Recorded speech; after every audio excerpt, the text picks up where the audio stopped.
K ആന്റണിക്കെതിരെ ആഞ്ഞടിച്ച് Sivagiri മഠം general secretary സ്വാമി ശുഭാംഗാനന്ദ. ശിവഗിരിയിൽ നടന്നത് നരനായാട്ടാണ്. വർഷങ്ങൾക്ക് മുൻപ് നടന്ന നരനായാട്ടിൽ ഇപ്പോൾ ഖേദം പ്രകടിപ്പിച്ചതുകൊണ്ട് ഒരു കാര്യവുമില്ല.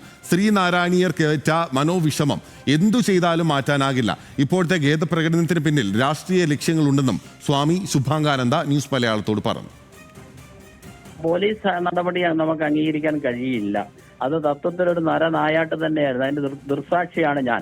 ശരിക്കും ഒരു ആശ്രമാന്തരീക്ഷത്തിൽ ഒരു ആരാധനാലയത്തിൽ കയറി പോലീസ് ചെയ്യുന്ന പ്രവൃത്തിയല്ല ചെയ്തത്. അതൊരു നരനായാട്ട് തന്നെയായിരുന്നു. അത് അതിൻ്റെതായ മറ്റു രീതിയിലൊക്കെ അത് സുതാര്യമായി തന്നെ സുഗമമായി തന്നെ ആ വിധി ഇംപ്ലിമെന്റ് ചെയ്യാനുള്ള അധികാരവും അവകാശവും സർക്കാരിനുണ്ട്. പക്ഷെ അതൊന്നും പാലിക്കാതെയാണ് അദ്ദേഹം ഒരു പോലീസ് ആക്ഷനിലേക്ക് പോയത്. ഇപ്പോഴും ഞങ്ങൾക്ക് ചോദിക്കാനുള്ളത്, ബഹുമാനപ്പെട്ട അന്നത്തെ മുഖ്യമന്ത്രിയായിരുന്ന കെ ആന്റണി നിയോഗിച്ച ഉപസമിതിയുടെ റിപ്പോർട്ട് എന്തുകൊണ്ട് അദ്ദേഹം പുറത്തുവിടുന്നില്ല? ഉപസമിതി എന്തു പറഞ്ഞു എന്നതിനെ സംബന്ധിച്ച് അദ്ദേഹം ഇതുവരെ ഒരു അക്ഷരം പോലും മിണ്ടിയിട്ടില്ല. ഇപ്പോ ചില രാഷ്ട്രീയ ലക്ഷ്യങ്ങള്, രാഷ്ട്രീയ നേട്ടങ്ങളൊക്കെ ഉണ്ടായിരിക്കാം. അദ്ദേഹം തന്നെ തുറന്ന് സമ്മതിക്കുന്നുണ്ടല്ലോ. 21 വർഷമായി അദ്ദേഹത്തിന് വേട്ടയാടിക്കൊണ്ടിരിക്കുകയാണ്, അദ്ദേഹത്തിന് കൂടെയുള്ളവർ സംരക്ഷിക്കുന്നില്ല എന്ന് പറയാതെ തന്നെ അദ്ദേഹം പറയുകയാണല്ലോ. അപ്പോൾ അതിനകത്ത് രാഷ്ട്രീയ നേട്ടങ്ങളും ഒക്കെ ഉണ്ടാകാം. അതുകൊണ്ട് ശിവഗിരിക്കേറ്റ മുറിവ് ശിവഗിരിക്കും ശ്രീനാരായണ സമൂഹത്തിനും ഒരിക്കലും ആ മുറിവ് ഉണക്കാൻ കഴിയില്ല. അത് അദ്ദേഹം പലതവണ ഖേദം പ്രകടിപ്പിച്ചിട്ടും കാര്യമില്ല. വിവരങ്ങളുമായി PR പ്രവീണ ഒരിക്കൽ കൂടി നമുക്കൊപ്പം ചേരുകയാണ്. പ്രവീണ, 2024 ലോക്സഭാ സമ്മേളനത്തിന് ലോക്സഭാ തെരഞ്ഞെടുപ്പിന്റെ സമയത്താണ് അവസാനമായി കെ ആന്റണി മാധ്യമങ്ങളെ കണ്ടത്. അതിനുശേഷം ഇപ്പോൾ ഇതാ ഒരു നീണ്ട ഇടവേളയ്ക്ക് ശേഷം അദ്ദേഹം മാധ്യമങ്ങളെ കണ്ടു. അനുകൂലമാകുമെന്ന് പ്രതീക്ഷിച്ച് നടത്തിയ വാർത്താ സമ്മേളനം തിരിച്ചടിയാകുന്ന കാഴ്ചയാണോ ഇപ്പോൾ ഈ സ്വാമി ശുഭാംഗാനന്ദയുടെ വാക്കുകളിലൂടെ മനസ്സിലാക്കേണ്ടത്? കെ ആന്റണി കേരളത്തിൻ്റെ മുഖ്യമന്ത്രിയായിരിക്കുമ്പോഴാണ് ശിവഗിരിയിൽ 95-ൽ സംഭവം ഉണ്ടാകുന്നത്. അതിനുശേഷം പിന്നീട് മുത്തങ്ങയിൽ, പിന്നീട് മാറാട്, ഇത്രയും സംഭവങ്ങൾ ഉള്ളപ്പോൾ അദ്ദേഹം മുഖ്യമന്ത്രി സ്ഥാനത്തുള്ള ആളാണ്. അപ്പോൾ ഇവിടെയൊക്കെ നടന്ന പോലീസ് നടപടിയിൽ തനിക്ക് ഖേദമുണ്ട് എന്ന് പറയുമ്പോഴും അന്നത് ഒഴിവാക്കാനാകുമായിരുന്നില്ല. ശിവഗിരിയിലേത് എടുത്തു പറയുകയാണെങ്കിൽ 7 തവണ ആമീനെ വിട്ട് ചർച്ച നടത്തി എന്നാണ് ഇന്നലെ കെ ആന്റണി പറഞ്ഞത്. പക്ഷേ അതായത് തെരഞ്ഞെടുപ്പിൽ ജയിച്ചവർക്ക് ഭരണം കൈമാറാൻ അന്നത്തെ ഭരണസമിതി, നിലവിലുണ്ടായിരുന്ന ഭരണസമിതി തയ്യാറായിരുന്നില്ല.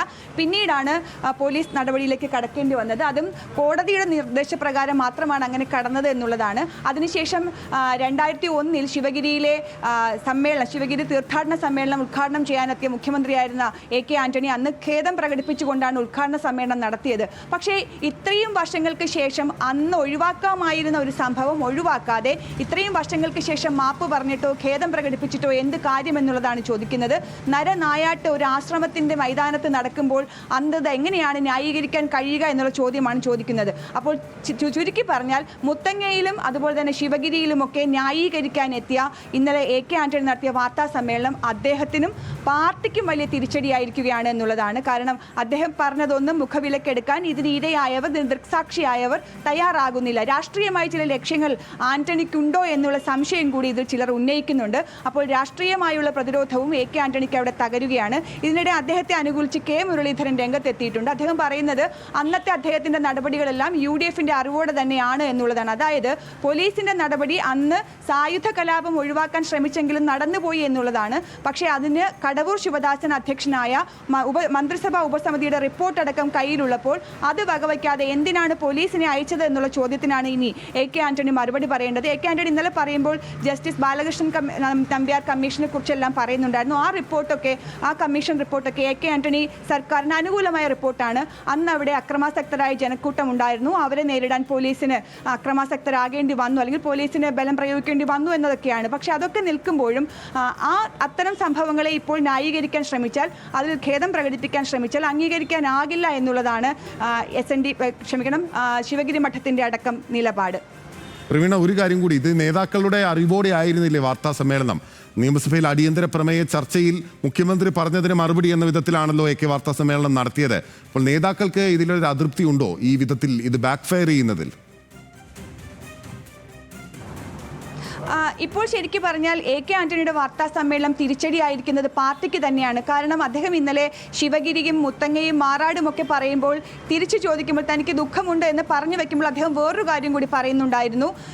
ഈ കാര്യങ്ങൾ 21 വർഷങ്ങൾക്ക് ശേഷവും ഇക്കാര്യങ്ങൾ തന്നെ വേട്ടയാടാൻ വേണ്ടി ഇങ്ങനെ പറഞ്ഞുകൊണ്ടേയിരിക്കുന്നു. പക്ഷെ പ്രതിരോധിക്കാൻ മറ്റാരുമില്ലാത്തതിനാൽ ഞാൻ തന്നെ ഈ 85-ാം വയസ്സിൽ സജീവ രാഷ്ട്രീയത്തിൽ ഇല്ലാത്ത താൻ, റിട്ടയർ ചെയ്തിട്ടില്ല പക്ഷെ സജീവ രാഷ്ട്രീയത്തിലില്ല, സജീവ രാഷ്ട്രീയത്തിൽ ഇല്ലാത്ത താൻ വന്നിരുന്ന് ഇത് പറയേണ്ടി വരുന്നു എന്ന് പറയുമ്പോൾ മറ്റൊരു നേതാവും നിയമസഭയിൽ ഉൾപ്പെടെ അദ്ദേഹത്തിനെ പ്രതിരോധിക്കാൻ ഉണ്ടായില്ല എന്നുള്ളത് വ്യക്തമാണ്. ഇനിയിപ്പോൾ പ്രതിപക്ഷ നേതാവ് അടക്കം സഭയിൽ പറഞ്ഞത് നിലവിലെ കാര്യങ്ങൾ മാത്രമാണ്. അതൊരു പക്ഷേ ഉമ്മൻചാണ്ടി സർക്കാരിന്റെ കാലം തൊട്ട് ഇങ്ങോട്ടായിരിക്കണം പറഞ്ഞത്. അതുകൊണ്ടുകൂടിയാണ് തന്റെ ഭാഗം ന്യായീകരിക്കുക, തന്റെ ഭാഗം വ്യക്തമാക്കുക എന്ന ലക്ഷ്യത്തോടു കൂടി ഈ വാർത്താ സമ്മേളനം നടത്തിയത്. പക്ഷേ അത് തിരിച്ചടിയായിരിക്കുന്നത് പാർട്ടിക്ക് തന്നെയാണ്. കാരണം പാർട്ടിയിലെ നേതാക്കൾ, സഭയിലുള്ള പ്രതിപക്ഷ നേതാവ് അടക്കമുള്ളവർ തന്നെ പ്രതിരോധിക്കാൻ ഒന്നും ചെയ്തില്ല എന്ന് ആന്റണി പറഞ്ഞു വയ്ക്കുകയാണ്. മാത്രവുമല്ല അദ്ദേഹം പറഞ്ഞ മറ്റൊരു കാര്യമുണ്ട്, ചില കാര്യങ്ങൾ തനിക്ക് തുറന്നു പറയാനുണ്ട്, അത് അപ്രിയ സത്യങ്ങളാണ്. അത് പക്ഷേ താൻ പറയാനിരുന്നത് നിയമസഭാ തെരഞ്ഞെടുപ്പിന് ശേഷമാണ്. അപ്പോഴും പ്രതിക്കൂട്ടിലാകുന്നത് കോൺഗ്രസ് നേതാക്കൾ തന്നെയാണ്. കാരണം കോൺഗ്രസിന്റെ ചരിത്രത്തിലെ ഏറ്റവും വലിയ ഗ്രൂപ്പ് രാഷ്ട്രീയത്തിന്റെ ഒരു ഇര കൂടിയാണ് അദ്ദേഹം. അതുകൊണ്ടുകൂടിയാണ് അദ്ദേഹം പറഞ്ഞു വയ്ക്കുന്നതിൽ ഇനി രാഷ്ട്രീയ മാനങ്ങൾ കൈവരുന്നത്. ശരി, താങ്ക് യു. PR പ്രവീണയാണ് വിവരങ്ങളുമായി നമുക്കൊപ്പം ചേർന്നത്.